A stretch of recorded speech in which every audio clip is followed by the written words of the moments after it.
Okay, so now we're going to talk about where your feet should be and how they should be when you're doing your hip isolations and when we do our squats.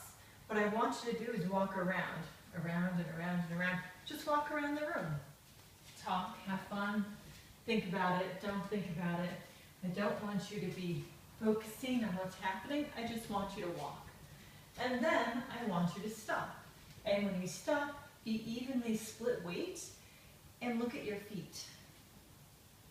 And you should see, are your feet naturally straight?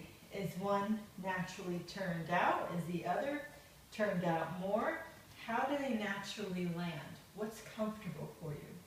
And this is how I want your feet to be when you're doing hip lifts and drops, when we do Mayas and figure eights, when we do all of our belly dance stuff.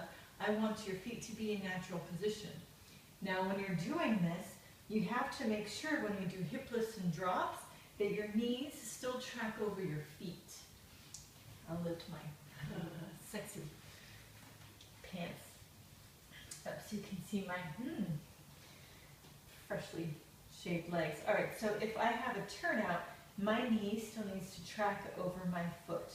So when I'm doing hip lifts and drops and I have that slight plie, my knee goes over my foot. If it's got a turnout, I turn out. So that way you know the foot rotation comes from your hip socket. Yes? If your knee is tracking forward, that's bad news and you're going to get injured. And that also means you haven't aligned yourself properly.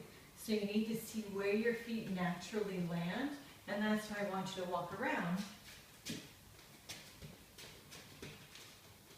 like little minions and stop and see what happens to your feet. And make sure, like I said, with your hip lifts and drops and everything we do, your knee tracks over your foot.